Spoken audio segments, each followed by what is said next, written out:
Okay, Mina, ohayo gozaimasu. So, before we go to our main topic for today, so we all know that what happened to our world right now is we are near in the end of this age, no? So, the earthquakes is just a sign. Yan yung sabi sa Matthew chapter 24, verse 7, that the sign of the end of the age, which is, the coming of our Lord Jesus Christ, is at hand. So, mga kapatid, we need to be prepared. We need to change our focus, our priorities, because we don't know when will Jesus Christ will return. Will caught up us in heaven. Maybe tomorrow, tonight, next year. So, ito yung sinasabi niya sa mga apostles when the apostles asked kailan yung pagbalik niya, no? And he said these signs that there's a famines, there's a pestilence, yun na nga, yung mga COVID, there's a wars between nations against nations, yun na nangyayari ngayon sa mundo, there's a wars between Russia, Ukraine, America, Iran, and there's maybe some areas din, no?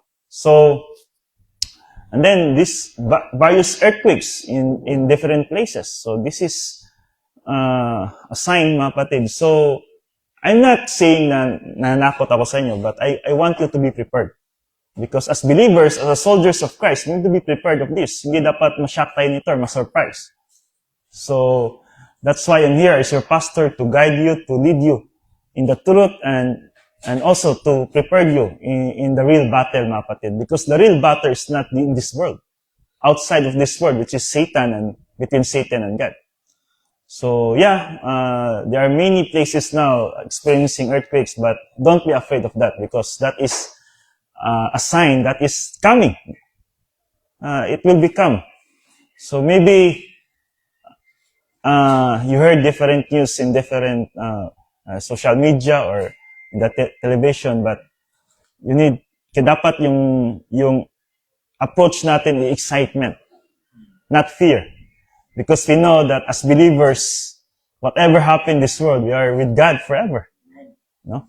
So yan ako, excited talaga ako pag, hindi man nalungkot tayo, may namamatay, mayroong yung mga bahay na wala, but this is promise of God. And if we have the promise of God, it gives us confidence sa lahat ng mga nakikita natin at na-observe natin that this is what will happen because ito yung sinasabi niya. Remember, the real crisis or chaos talaga is mangyari sa tribulation, di ba?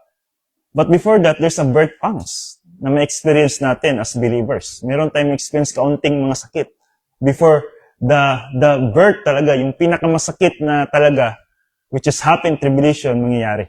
So, whatever we experience now, this is only a birth, parang before sa delivery ba? No? Parang yun palang, yung papunta pa lang sa hospital, parang nanganak pa lang ba? Pero masakit na. Nararamdaman yung sakit. Pero during sa delivery time, which is the tribulation time, yun na yung talagang pinakamasakit. So, I know all of us here, since we are believers, we cannot experience that situation in the delivery time, in the tribulation. But, maybe this is time for us to share the gospel, especially to our loved ones. Because we don't want our loved ones to be left here in this world na napaka-chaos. And if you really love your family, your friends, then it's your responsibility to share this world. Because we don't know, maybe this is your last time to see him or her. And wala na tayong chance, mga kapatid. And when the time comes, when the tribulation starts, then those people left behind, napaka-kawawa talaga. Because it's hard for them. The salvation is easy, but you need to persevere during that time. Yun yung sabi ng Panginoon, no? That one who can endure in this last day will be saved. No? So, remember, the mark of the beast, nandyan, yung mga judgment, tapos yung antichrist pa, false prophet pa, nandyan pa. So, ang daming, hindi kasali pa si Satan, so kami yung mga demons. So, ang daming nangyayari sa mundo niyan. But yeah, we need not to be afraid of that. That is a hope for us that the coming of our Lord Jesus Christ is coming na. No? Okay, so, of course, our topic for today is about our Lord Jesus Christ. No? So, there are two mga kapatid, strongest emotion of human beings. So, teka lang okay? Sa online. So, the two emotions na experience ng tao is love. And other side of it is the hate. So this is the very strong emotions na experience ng isang tao. And sometimes they are very strong connected to each other, no? So you see, mga kapatid, love has the capacity not only for personal relationship, it has the capacity for impersonal relationship. When we say impersonal, mga kapatid, unconditional. Okay? So, when we say hate, that is not part of that kind of unconditional love. So, love and hate are not connected in the Christian life, but almost everywhere else. If someone falls out of love, then it means that there's a strong emotion of that with that, mga kapatid, you can hate that person also. No, when you say that I'm falling out of love, then it means someday you will hate that person. And that is not what our topic for today. That is not what we desire, no? And that is the topic that I need to discuss this today, mga kapatid, no? So we must first look to the greatest love of all, and that is the personal love for God. And in this case, we can say personal for Christ. So last week we discussed the fellowship with the Holy Spirit. Okay? And then right now we will discussing the personal love for Christ, which is today we will study the doctrine of occupation with Christ, based on 1 Corinthians chapter 1, verse 9. So this is the 10 problem-solving device. Okay, we have 10 problem-solving device, right? So first, yung fellowship, rebound technique, fellowship, grace orientation, doctrinal orientation, personal sense of destiny, personal love for God. This is between you and God the Father. Then, in personal love for all mankind. And then, the sharing happiness with God. And then, occupation with Christ. So, this is the most important objectives of the Christian life, because God's ultimate desire is for every believer sa atin to develop personal love, confidence, and focus on our Lord Jesus Christ. So if we have personal love for Christ, then the next step is occupation with Christ. So when we love God, then we need to be occupied with the mind of Christ. Okay? So you cannot say you love God, pero you are not occupied with Christ. No? So, you cannot say, I love you, but hindi mo siya iniisip. No? Parang partner natin. How can you say, I love you, pero hindi mo siya iniisip, di ba? So, it's conflicted, di ba? So, parang yung pagsabi mo ng I love is, hindi yan, walang meaning yan. Hindi yan. But when you say I love God, it means you're always thinking of Him. You're always thinking Christ. What He did for you. What He did for us. No? So the next step is occupation with Christ as far as love is concerned.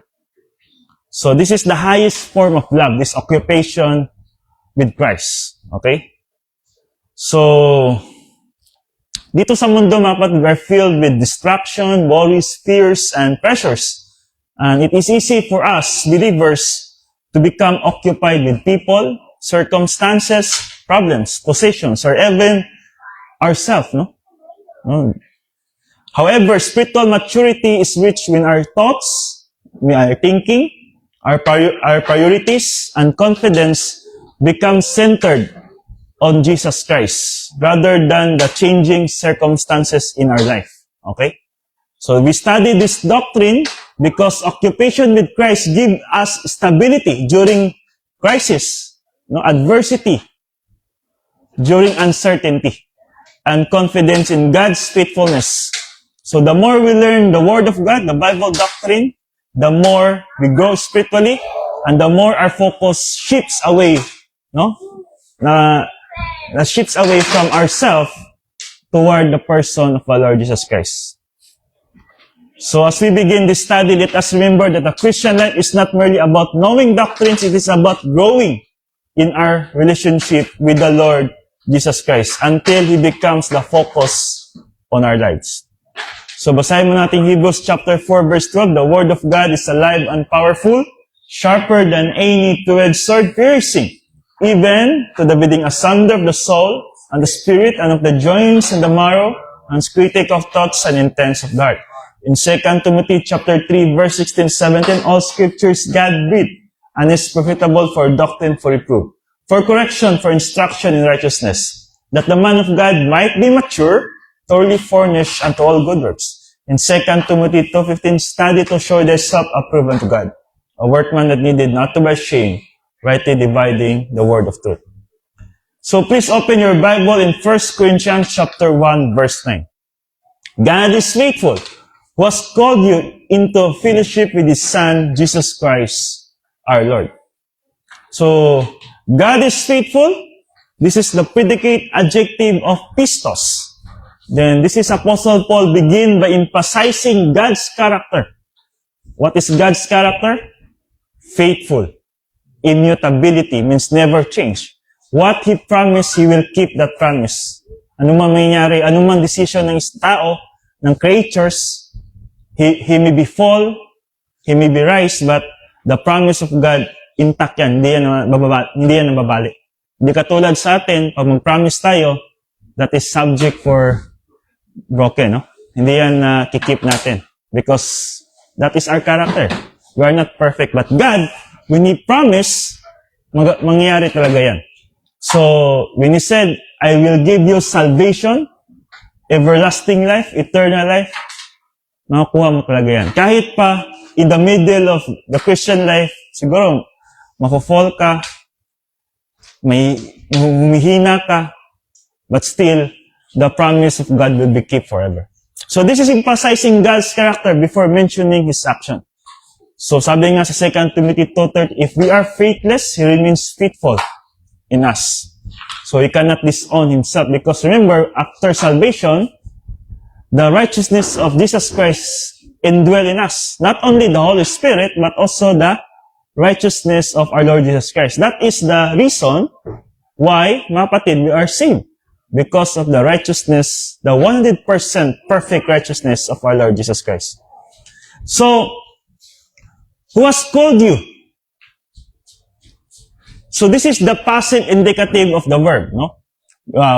So, from the Greek word ekletete, no? Ekletete. So, why passive? Bakit passive siya? Because believers did not call themselves, God called them. Okay? And God Himself is the effective agent of the calling. Just like in our spiritual gifts, we are not the one who choose our gifts. God, the Holy Spirit, choose our gifts. And this time, Jesus Christ choose us because He knows we choose Him. God did not control our decision, but God knows what our decision in the future. And because He knows our decision that we will choose Him, that's why God chose us. No? Hindi siya nag-choose sa atin kasi gusto lang niya, itong tao na ito, gwapo, maganda, pipiliin ko ito, talented. No, hindi ganyan yung requirements ng Diyos. Pinili niya tayo, we're elected because first we choose Him. God knows in eternity past that sino yung maniwala sa Kanya, sino yung mag-believe sa Kanya. So, God called us, mga kapatid. So, into fellowship with His Son, Jesus Christ our Lord. This is the preposition of S, koinoinan, no? Koinoinan. So, it indicates purpose or goal. Believers are not merely called from something, but into something. So, we are not only called for preventing our doing sins, no? Because we cannot do that. We cannot prevent sin. We are not like Jesus Christ that every day we can overcome sin. In mentality, every day we buy sin. No? Jealousy, self-pity, hatred, worry, doubt. Every day, we purchase sin. Okay? So, but ano yung sinasabi dito? But into something. Ibig sabihin, we need to be like Christ. Thinking like Christ. Because we cannot overcome sin without our Lord Jesus Christ. Remember, when Jesus Christ here on earth, mga kapatid, wala siyang nagawang kasalanan, kahit isa. Hindi dahil wala siyang sin nature, of course, wala siyang sin nature because he was birthed in a virgin, no? Wala siyang cell ni Adam. Kasi doon kasi galing yung sin nature kang Adam. As one man, all of us died through Adam. But through last man, which is Jesus Christ, we are alive. That is Jesus Christ. So, this time, kapatid, we need to be like Jesus Christ. This is what 1 Corinthians 1:9 demanding us. No? This is indicative, commanding us. Fellowship with His Son. Yeah, relationship forever na yan. Hindi yan nawala sa atin. But the fellowship, just like in Holy Spirit, conditional siya. So in fellowship with Jesus Christ, we are not focusing in this word, we are focusing in Jesus Christ, and this is a mandate for us to think like Christ. No? In fellowship with the Holy Spirit, we need to be filled with the Holy Spirit, controlled by the Holy Spirit. But this time, we need to think, always thinking Jesus Christ. Okay? So let's go to our introduction. What is occupation with Christ? Occupation with Christ is the spiritual maturity adjustment whereby the believer's love, confidence, and focus are centered on the person of Jesus Christ rather than on self, circumstances, or people. So the key principle of this, mga kapatid, is the Christian life reaches maturity when Christ becomes the believer primary focus. So the question, is your focus right now Jesus Christ or yourself? If your focus is yourself, then it means you are not advancing in your spiritual life. Ilang beses ko nang iniulit dito sa atin, no? Maybe sirang plaka na ako dito sa harap niyo. Priority first. Set your minds on the things above. Colossians chapter 3 verse 2. Not on the things below. If we say set your minds in the things above, means we need to focus, concentrate our minds on Jesus Christ, because Jesus Christ is on the heaven right now. So many believers spend their lives occupied with problems, people, positions, or personal ambitions. However, God's ultimate objective is for believers to become occupied with Jesus Christ. Kasi, mapatid, if we have occupied with Jesus Christ, ibig sabihin, our thinking is like Christ, di ba? Then we can handle what Christ did in the wilderness when He overcome the temptation of Satan. Ganun na rin yung mangyayari sa atin. Because our thinking is like Christ na. We are now the copy, no, of Jesus Christ here on earth. No? When someone tempt you, it is written. Yun na yung sagot mo. Man shall not live by bread alone, but by the word of God. Yun na yung sagot mo. Pag may mga temptations sa pleasure, no? Yung sinabi ni Brad Giovanni sa Sunday School kayo na, mga lust natin. Mga approbation lust, sexual lust, chemical lust, monetary lust. Hindi na yan yung focus mo. Okay? We remember when yung three temptations of Jesus Christ, it also reflects on us. No? Your first temptation is about flesh. Yung gutom na gutom ka, yung gusto mo talagang kumain na 40 days kang hindi kumain. So, siyempre, yung desire mo talaga, parang yung cravings mo, parang kainin mo na lahat kahit ano. Di ba? But Jesus Christ overcome that. And then the second temptation of Satan is the positions of this world. Satan willing to give the rulership to Jesus Christ, basta magluhod lang si Jesus Christ harap niya. And most of people around this world, pag ibigay lang yung kasikatan, power, money, luluhod na yan sila. But Jesus Christ, He will not do that. And the third is yung Word of God, no? The doctrine. Ito na yung devil, that Jesus Christ was tempting to worship, no? Satan. And Jesus Christ did not do that also because the doctrine said that you need to worship the God only. Okay? So it talks about, mga kapatid, it reflection also in us. So in the first temptation pa lang, in our flesh, kung talo ka na, how can you move forward in the next step, which is, ito na nga, this world. Remember, we have three enemies in this world, the flesh, the world, and the devil. And the devil, yan yung mahirap talagang talunin because it twists the doctrines, it twists the Word of God. You thought that it is good, but in reality, it's not. That is human viewpoint. Just like, for example, when we say love, in human viewpoint, when we say love, conditional. I love you because meron akong you love me. I love you because you love me. But in divine viewpoint, hindi ganyan. I love you even though you do not love me. That is agape, no? From the Greek word agape. In human viewpoint, that is human viewpoint, and that is evil. That is devil. That is, yun yung pangatlong test ng Jesus Christ, no? So,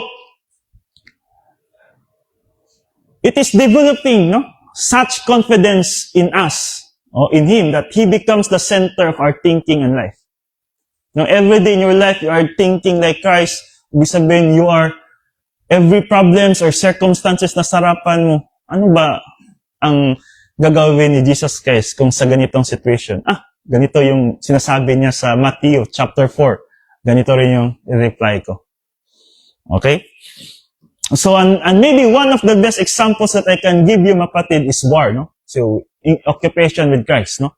So, when one nation defeats another nation, the troops of the victor nation are said to occupy the defeated nation. Nangyari yan sa World War II. At, no, when the Europe or the Allied forces defeat the Germany, and not only that, when the US defeat the Japan, no? So in that case, the objective, especially the United States, dito sa Japan, they're completely rehabilitate this nation. So na-rehabilitate itong Japan. This is why Germany and Japan is the not improving country, first world country. Okay? Because they rehabilitate this nation after that war. That is occupation. No? Hindi yung occupation na, sige, you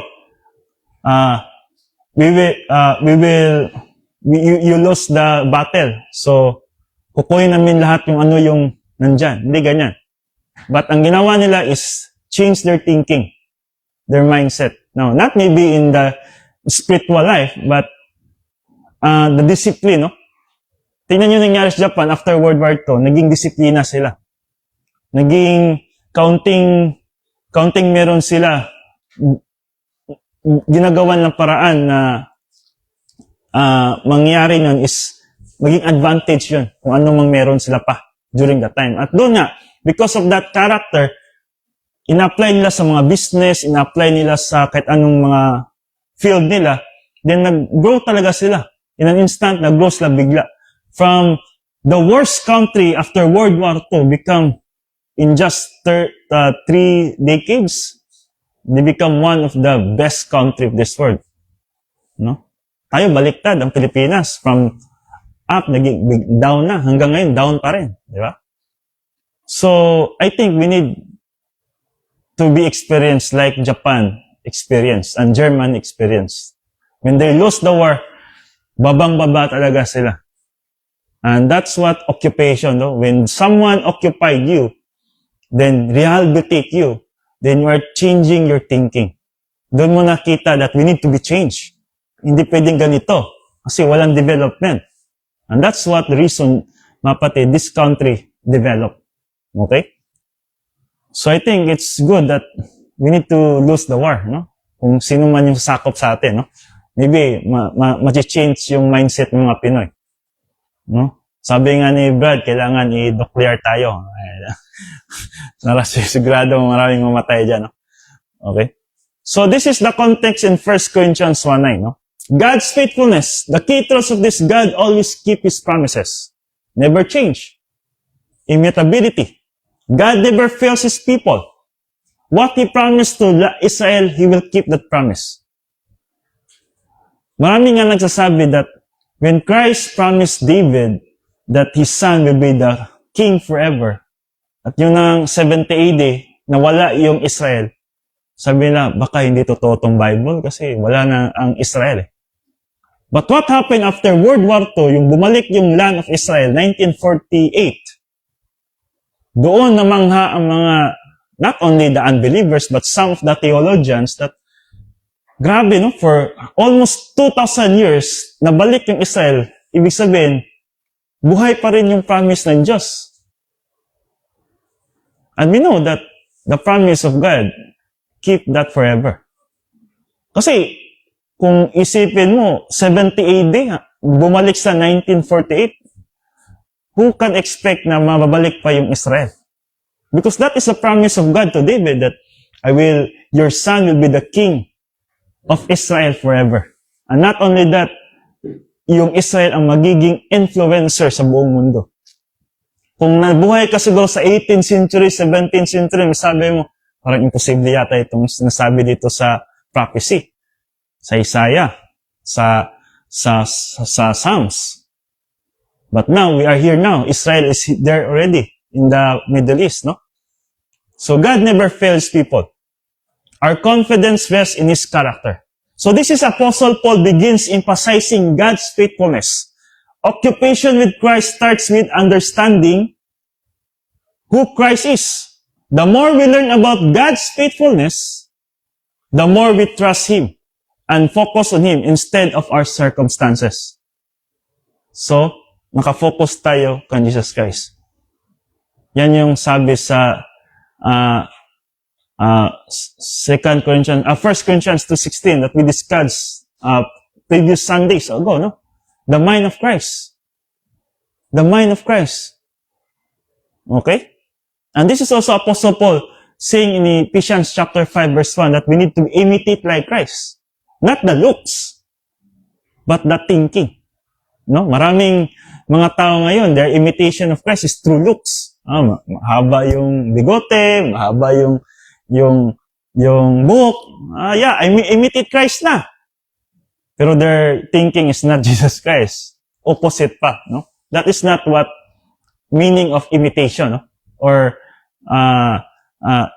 be the example like Jesus Christ, no? So we need to think like Christ. So called into fellowship with Christ, meaning fellowship, sharing, participation, communion. So the key truth, God called believers us into a participation with Christ. Remember, salvation, mga kapatid, is not merely escaping judgment. It is entering into fellowship with Jesus Christ. Just as we enter to the field of the Holy Spirit, we also enter to the fellowship with our Lord Jesus Christ. Our God desires believers to know Christ. Di ba? 2 Peter 3:10, grow in grace and the knowledge of our Lord Jesus Christ. To Him be the glory forever and amen. Diba? Yan yung sabi ni Apostle Peter. And God desires believers to know Christ personally and grow in their relationship with Him. So it changes us. The way He thinks, the way we think, from old thinking to the new thinking. Ito yung sabi 2 Corinthians 5:17. Throw the old things, come the new things. We're thinking now like Jesus Christ. No? Do not get revenge when someone hurting you. Don't revenge. Yeah? We're thinking like Christ. If someone's slapping you, take your other side. That is teaching of Jesus Christ.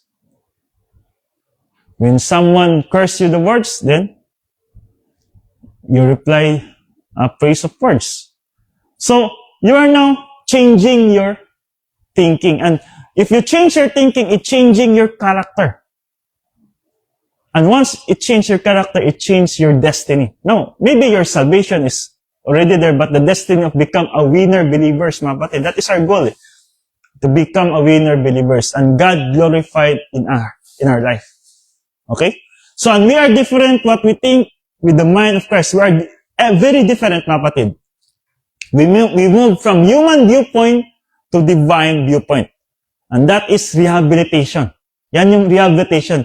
Occupation means rehabilitation. No? Ibig sabihin, there's a changing na nangyayari sa buhay natin. Dati, madali tayong magalit, madali tayong mainis, madali tayong magselos, madali tayong mag-doubt, mag-self-pity. But ngayon, counting problema lang, God, thank you for this problem. No? Wala na yung galit, wala na yung inis, wala na yung hatred. When someone hurting you by the words, God, thank you for this test, for this person in front of me. Yun na yung sagot mo. Wala na yung sasampal ka, ganyan. Wala na yung magka-curse words ka rin sa kanya. Wala na yun. That is rehabilitation. We are changing. Okay? So, this is the occupation includes the height of personal love. So, this is why we love Jesus Christ, really. Because we are thinking like Him. We are changing ourselves, mga kapatid. So, as what I said earlier, you cannot say, I love Jesus Christ when you are not thinking like Christ. Pag Pastor, may hatred pa ako, then you really did not love Jesus Christ. Pastor, meron pa talaga akong desire sa pleasure pa talaga, meron pa, then you really not love Jesus Christ. That is reality. No? Kaya kung hindi tayo mabuhay sa reality, we are thinking that we are love Christ, but in reality it's not, then we cannot move forward in our Christian life. So, not only love, but devotion and respect of our Lord Jesus Christ. So this is an intense concentration, kapatid, on Him, above all. Concentrating on our Lord Jesus Christ. Because Jesus Christ is the victor, right? Kumbaga ba, sa isang field, any kind of profession, meron tayong iniidolo. Sa sports, I don't know, sinong iniidolo niya sa sports? Si Jordan ba? Si LeBron James ba? O, sino ba? Sa football, si Messi ba? Si Ronaldo ba? Sa chess, sa akin naman, iba naman yung sports ko. Good morning. Ayos, sige sa mas. Diba? Once we have an idol, or gusto natin, yun ang model natin na tao na yun. Diba? We copy him. Yung the way he shoot, the way he kick the ball, the way he move. Diba? Kinokopya natin yan. So that is, mga kapatid, is concentration on our Lord Jesus Christ. We need to copy Jesus Christ. No? 1 Corinthians 11:1. So intense concentration. If you have this mind from doctrine resident in your soul, if you can think with that doctrine, if that doctrine is the center of your soul or your life, then you have the intense concentration on Jesus Christ, on Him. And it supersedes all other knowledge. So, nasusupersedes yung human viewpoint. Because you're thinking like Christ. No, you remember when you have a problem, you remember what He replied in Matthew chapter 4. Ito yung reply ni Jesus Christ because you're focusing Jesus Christ. Yun na yung sagot mo sa mga problema. Financially, health, people, disaster, kung ikaw yung isa sa mga nasira yung mga bahay sa lindol. Okay? On all other human devices to handle life. So when you first meet somebody, for example, when you first meet somebody, you're attracted to that person. And you want to make sure that they know you're attracted to them. So anong gagawin mo? Of course, as what I remember, so when my wife attracted to me, talagang gumagawa siya ng paraan. Baliktad ba? Baliktad yata, no? Baliktad pala. So, sorry, no? So, I'm trying my best na kunin talaga yung number niya. Di ba? Siyempre, sino bang lalaki dito na maniligaw sa hindi gusto, di ba? Ang babae, naghihintay lang yan sa gilid. No? So, actually, more of the mga babae, nade-develop na yung love nila. Pero kita talaga, sa amin man kayo sa hindi, yung attraction talaga yung nauna sa atin, no? Physically. No, sa mga lalaki, no? So, yung gawin mo lahat. So, you call them, you text them, so you do whatever it takes, mga kapatid, to keep their attention. So, you have concentrated, no? For that person. And you're interested in that person. So, that is a great example how we look Jesus Christ. No? When you really love Jesus Christ, you always call Him through prayer. Reading His Word, His message, through the Word of God. Okay? So, ngayon, yung concentration ko, not only my wife anymore, but also my kids, no? Kasama na yung mga anak ko. So, may dagdag na. But first, the first talaga na concentration is Jesus Christ talaga. Above all. Yeah. Above your family. Okay? So, yun yung example dyan, no? We need to communion, no? We need to participate, no? We need to focus what we love, no? Who we love. And that is Jesus Christ. So, what occupation with Christ is not, it is not religious activity alone. It doesn't mean that you come here, worshiping with us, attending Sunday worship or Bible study, then you are occupation with Christ. Hindi ganyan. Maraming mga church goers pumunta sa church, but pagkatapos ng church, walang natutunan. Dating gawi pa rin. Thinking like human viewpoint. Thinking like evil pa rin. They're going to church because that is their culture and their family. Ito yung every Sunday pumunta kami kasi yung talaga after church kasi punta kami ng mall. Yan, magbili kami kahit ano. Yun kasi yung deal ng parents ko. Pag after the church, anong gusto mo? Yun yung motivation ko. Religious activity alone is not occupation with Christ. Even you are not going to church, if you are thinking always Christ, that is occupation with Christ. Kasi, for example, di ka makapunta because of health problems or merong kailangan puntahan, importante. Then, but your desire is to worship God, then, occupation with Christ. Hindi yung sinadya talaga na hindi pumunta, yun, iba na talaga yun. Marami na yung excuses, alibay, no? So, remember, our group is not for number of members, no? As your pastor, I'm focusing on growth spiritually, not on numbers.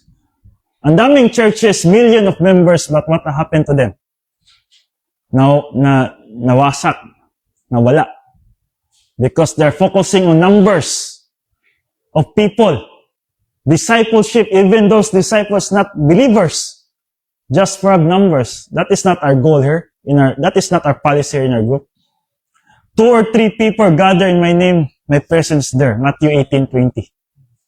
So, if those persons growing, that's good. If someone listening to me, isa man yan, dalawa man yan, that's okay. As long as those persons growing spiritually. Because, pagdating natin doon sa bahay natin, sa heaven, hindi naman tatanungin Jesus Christ, ilan ba kayo sa church? Hindi naman tatanungin niya, ilan ba yung members mo sa church as a pastor? Ilan ba kayo sa church as member? Ang tatanungin niya is, are you growing spiritually? Are you applying the Word of God? Are you thinking like Christ? Are you matured? Yan yun eh. So, emotional experience is not occupation with Christ. Hindi ibig sabihin you're singing a song, then you're not occupied with Christ. Remember, when you sing a song, because you are occupied with Christ. There's no magic in singing a song. There's no magic of that. We praise and worship God because we have doctrine our soul. We give back glory to God. Legalism, no? This is one of the example, the Pharisee, no? They are so legalistic. They are so good in front of the people, but not in front of the people. They're doing things that is not for God. Self-improvement and programs. So this is not occupation with Christ. So many people substitute religion for relationship. Occupation with Christ is not measured by outward activity. Remember that. Hindi sa outward activity na may measured yung occupation with Christ. But by inward confidence and dependence upon Him. How do you think? What do you think? When you are alone, what do you think about? Does the name Jesus Christ ever enter your thinking? When you're considering your problems? Pag may problema ka about other people, naisip mo ba si Jesus Christ? Baka naisip mo yung tao na inaaway mo. Paano ka gaganti sa kanya? Paano ba ako ganti nito? After siguro sa trabaho. Doon ko, hintayin ko sa labas. Yun yung nasa isip mo always. So, this is the key, mga kapatid. When problem comes upon you, always thinking like Christ. That is a tip for you. So, when you're considering your problems, your relationship, what you're doing in life, does the word Jesus Christ ever enter in your mind? Does any doctrine that you've heard and written down maybe metabolize in your soul? Does it ever enter in your thinking? If you're occupied with Christ, it does.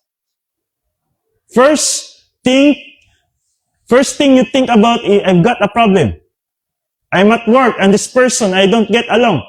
And they are really bothering me. In fact, wala yun.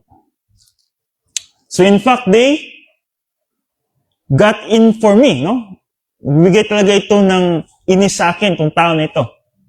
No? They're stabbing in my back, no? They're chinichismis nila ako, and so on and so forth. Now, I've got to do something about this, no? I've got to discredit them, no? Yun na yung human viewpoint. I need to revenge this. Hindi pwedeng ganito lang parate, no? So, the mind of the Lord Jesus Christ, you know, if you're thinking like Christ, hindi ganon yung response mo. Ang ganon yung response mo is, I'm going to sit back and see how the Lord handles this. Sabi nga sa Romans 12:19, di ba? Revenge is mine, says the Lord. So kung ganyan mga kapatid, you have the peace in your soul, in your life. No? Kasi wala kang inaaway, wala kang kalaban. Di ba maganda sa isang buhay na wala kang taong irritable ba? Ganda yan. When you experience that one, kahit saan ka pumunta, hindi ka, nandun ba siya? Nandun pala. Hindi na ako tutuloy. Ganyan. Diba? Ganyan. Kung magkaharap kayo, parang mayroong awkwardness. Ganyan. Ang hirap niyan, as Christian, hindi dapat ganyan yung buhay mo. Dapat, when you are in front of the people, confident ka dapat to talk to them. Walang barrier. No? Kasi ang hirap, mga kapatid, especially in the family, pag mayroong mga ganyan na mga situation, ang hirap. Hanggang lumala ng lumala yan. Pag, one, you need to confess that, not only for God, but the person na ginawan mo ng ganyan. Okay? So, the progression to occupation with Christ, spiritual growth process, mga kapatid. Salvation, ito yung process of salvation. How can we have occupation with Christ? First, of course, I need to be saved. How can you occupy with Christ if first, wala kang relationship sa Kanya? Learning and applying Bible doctrine. This is what we are doing right now. Learning. Listening to me. And you need to apply what you heard. No? Not just a hearer, but a doer. James, di ba? Spiritual growth. Spiritual maturity. So when you are growing spiritually, advancing, when you reach spiritual maturity, then you are occupied with Christ. You are now rehabilitated. You are thinking like Christ na. You are now, what your decision in your life, always like Christ. And if you are occupied with Christ, you are, siguro, you are here in this world, but ang feeling mo, you are in heaven na. Hindi na, gusto ko na umuwi sa langit kasi ang hirap ng buhay dito. Hindi na ganyan yung, parang, ang sarap mabuhay sa mundo because alam mo na kung paano mag-respond sa mga problema. Yeah, you are looking to go to your real home, which is heaven, but baka sabihin mo pa, God, pwedeng later ka na magbalik kasi ang dami ko pang excited pa ako sa mga gawain dito. Mga problema, excited pa ako na i-overcome ito, excited pa ako na ipakita sa iyo yung mga tutunan ko sa doktrina. Ganyan. So, yun na yung response mo when you are maturing. Just like the Apostle Paul, di ba? Sabi nga niya doon sa isang passage na that I'm so excited to go to heaven, but in your behalf, for your behalf, I'm still here because I'm doing this for God's glory. So, yun. But still, of course, lahat tayo, nakafocus tayo sa heaven. We're excited to go to heaven. But kung meron pa ipagawaan Diyos sa atin, we need to be excited also of that. Kasi ibig sabihin, pinapagamit pa yun ng Diyos. Ano bang gusto ninyo na umuwi kayo sa heaven na immature? Na yan yung dying discipline, or pag-uwi nyo sa langit is dying grace. Kaya nga yung Philippians 1:21, masasabi mo na talaga sa sarili mo, for me to live is Christ and to die is gain. Kasi you're living like Christ eh. At yung kamatayan, that is blessing na. Hindi ka na matakot sa kamatayan that, paano kung isa ko sa mga nalindulan, no? Or na doon sa mga sa building na yan. Wala ka nang iisip na ganyan. So tayo, pag darating yung kamatayan, that's it.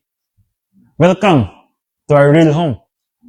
Pag uwi tayo ng Pinas, di ba, Job? Di ba? Excited? Paano pa kayo kung uwi tayo ng langit?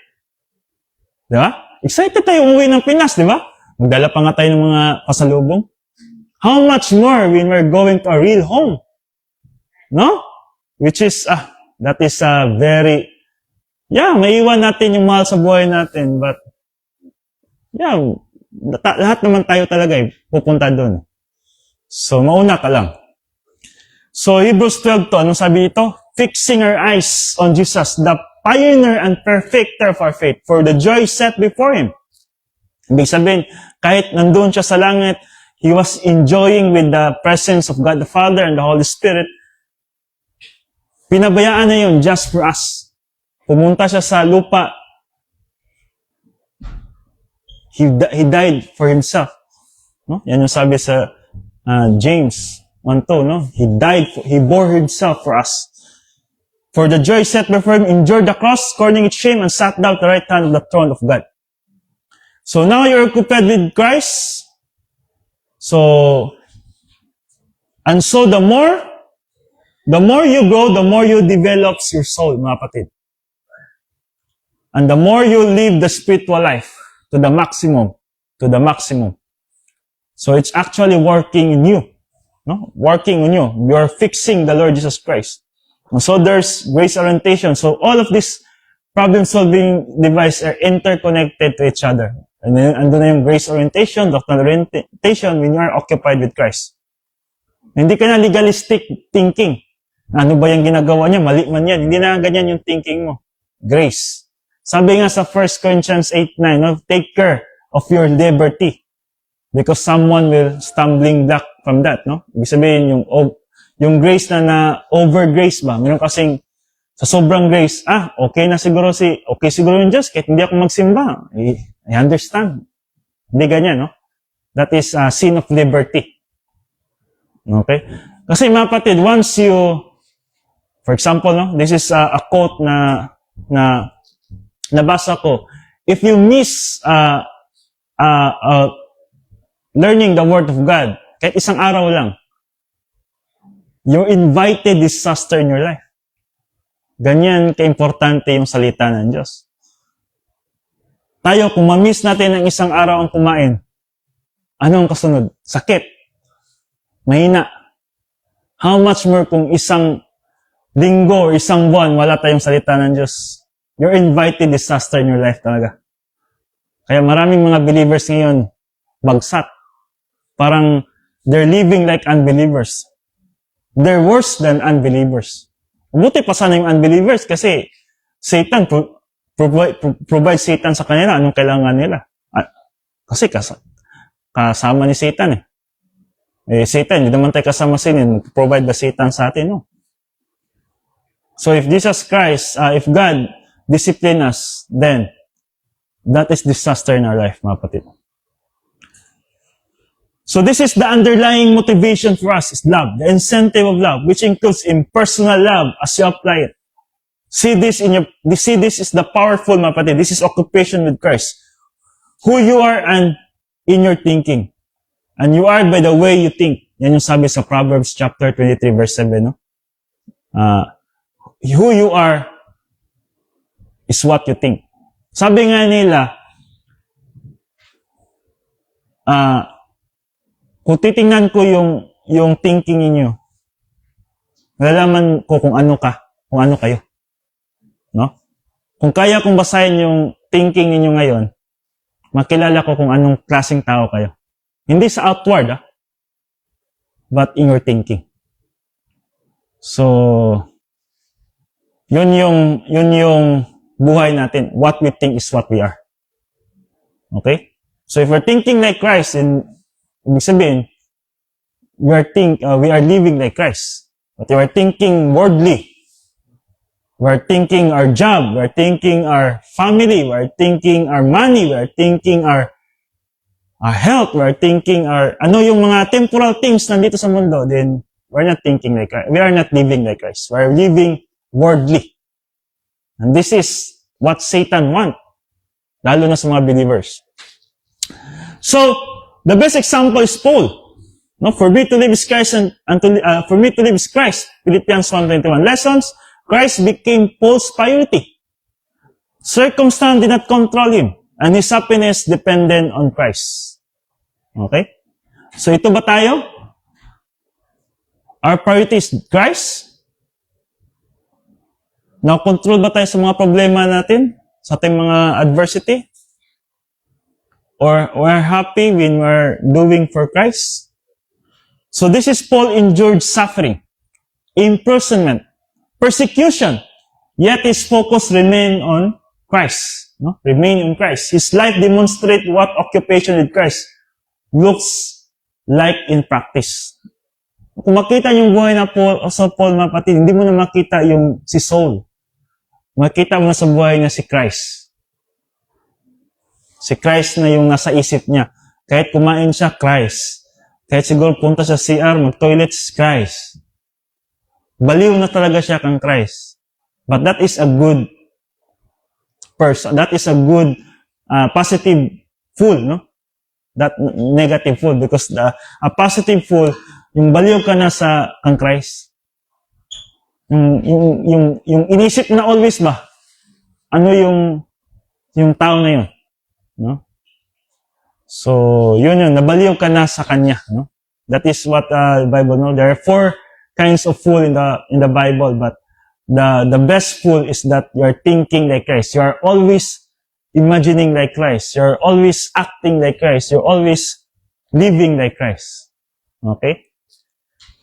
So, and that's true in Paul's life, mga kapatid. The doctrine is soul that he applied, especially under pressure. What he think under pressure, now he got occupation with Christ because he loved him.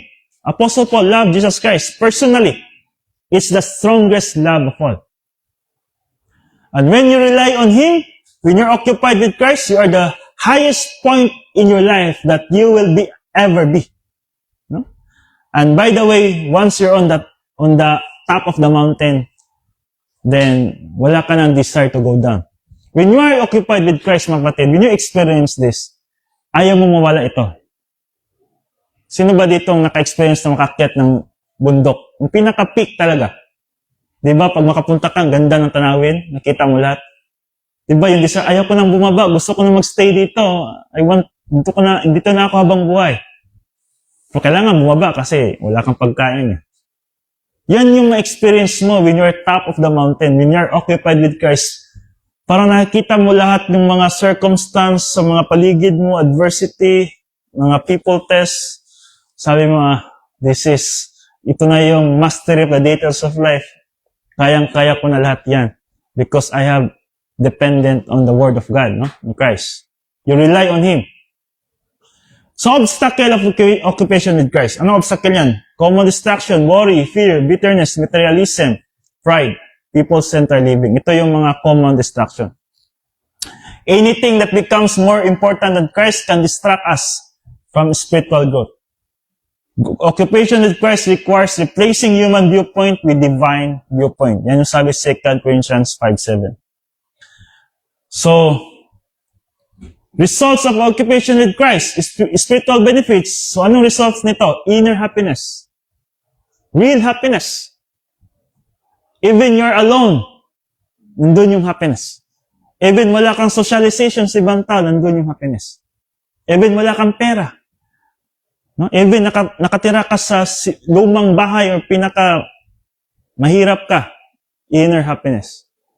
Ito na yung sinasabi ng Apostle Paul, no? For me to live is Christ and to die is gain. Stability, confidence, peace, and capacity for love. Yan yung sabi sa Isaiah 26:3.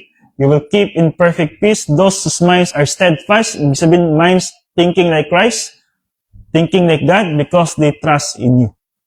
So when believers focus on Christ, they become less controlled by the circumstance. Stability and contentment come from confidence in His person and promises. This is what happened to us, mapatid, when we reach the occupation with Christ. Christ being formed in us, and formed in us the image of Christ, no? So the written word of God causes us the living word. Who is Jesus Christ? He called Himself the living word. So yung written word, nagiging living word. That is the true transformation. Yung salita ng Diyos na sinusulat lang, na isabuhay mo na. The living word. So we have the written word now, which is the mind of Christ, but the written word causes the living word to influence your every thought and your every action. Sinasabuhay mo na yung nakasulat lang sa Bible. Nakasulat. Kasi, yung Bible, walang power yan eh.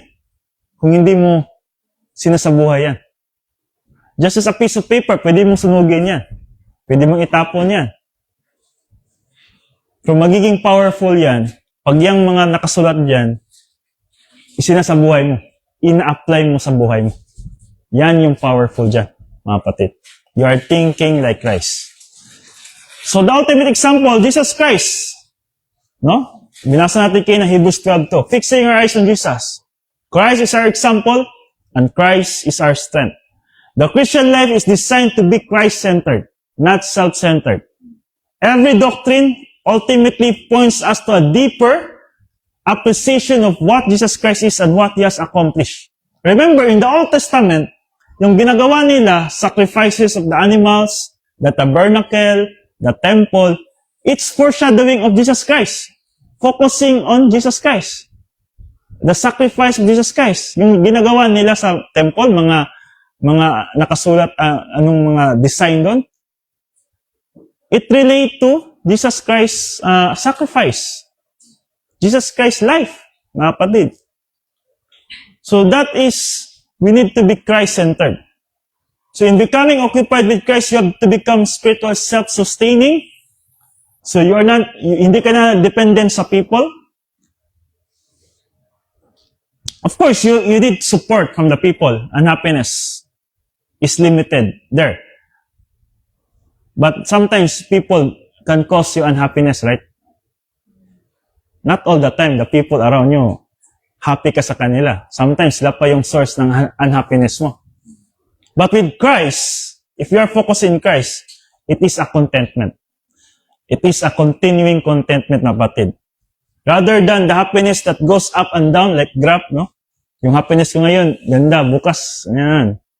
Depende sa mga taong kasama ko. Or depende sa anong response ng tao na kasama ko. So, up and down yung happiness mo. That is human viewpoint. That is the independent of human viewpoint. But when you become occupied with Christ, you have become spiritually self-sustaining based on thinking with the mind of Christ. So, contentment.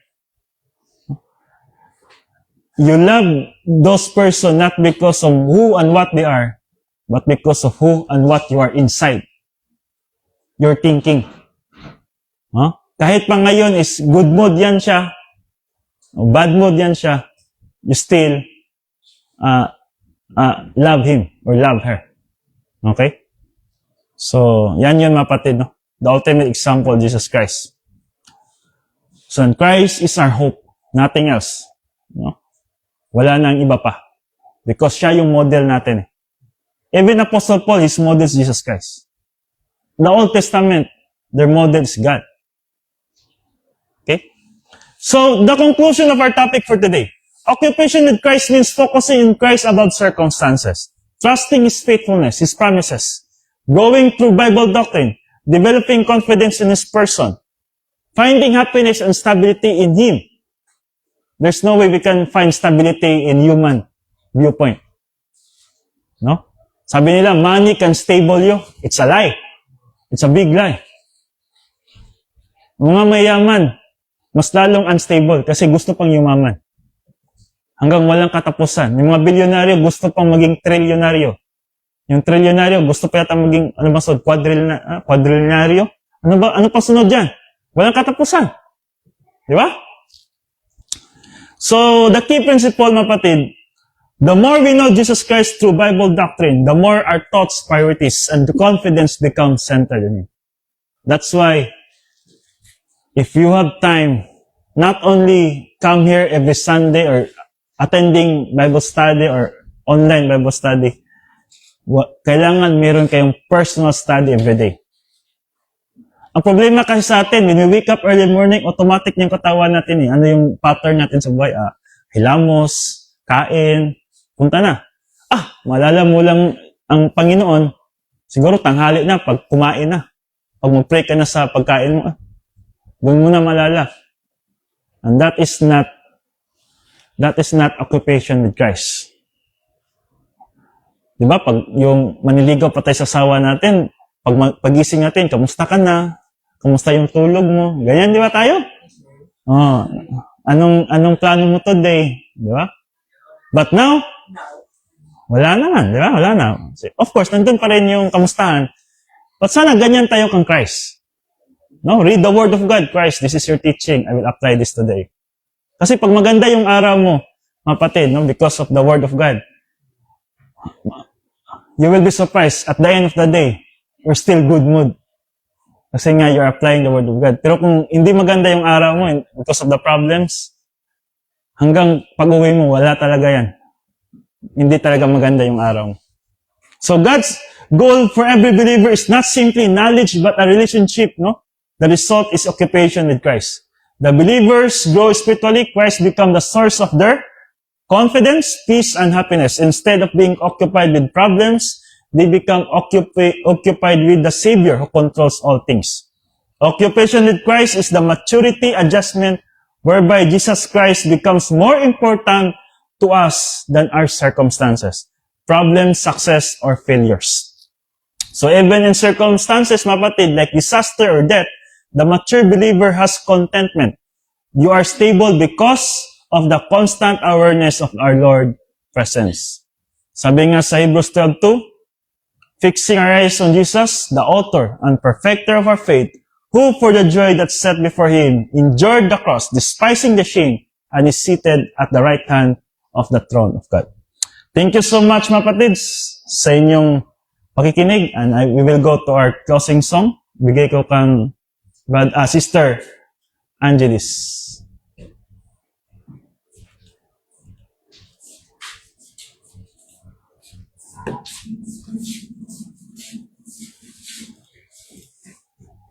Okay, let's stand together, mga kapatid.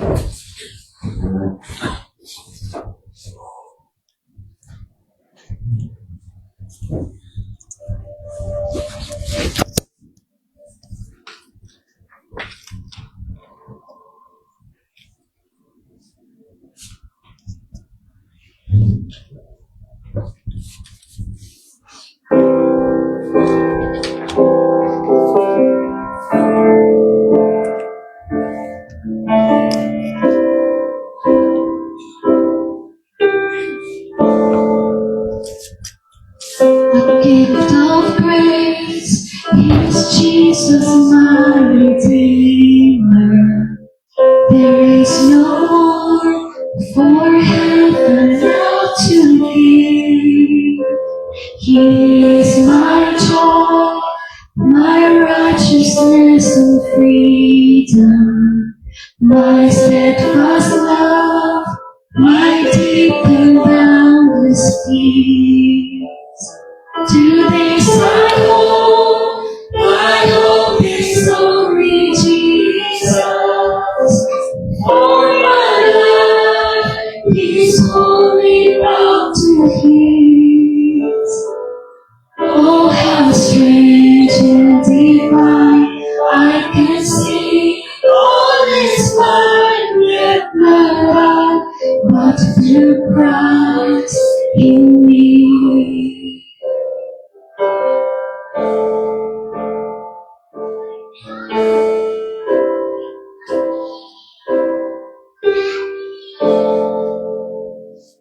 The night is dark, but I am not forsaken. For by my side, the Savior He will stay. I labor on in weakness and rejoicing. For in my need, His power is displayed. To this I hold, my shepherd will defend me. Through the deepest valley He will lead. Oh, the night has been won, and I shall overcome yet not I, but through Christ in me.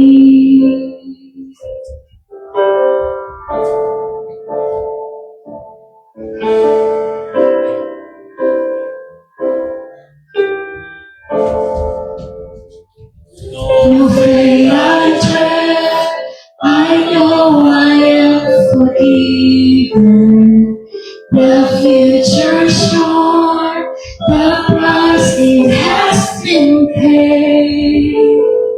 For Jesus bled and suffered for my pardon, and He was raised to overthrow the grave.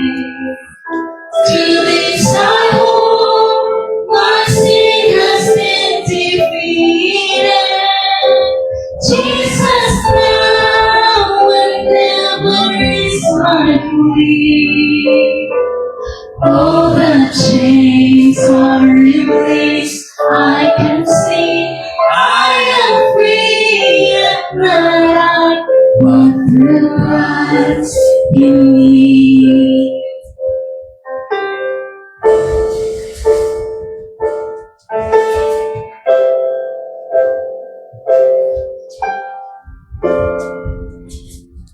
With every breath, I long to follow Jesus, for He has said that He will bring me home. And day by day, I know He will renew me, until I stand rejoiced before the throne. To this I hold, my hope is only Jesus. All the glory evermore to Him.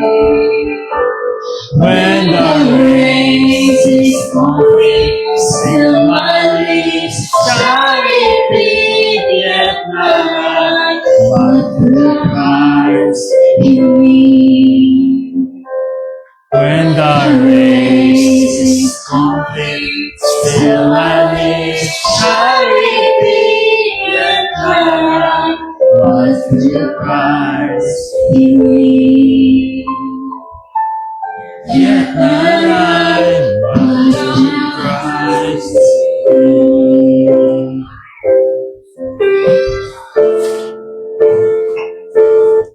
Yes, Father God, yet not I, but your Son, Jesus Christ, in me.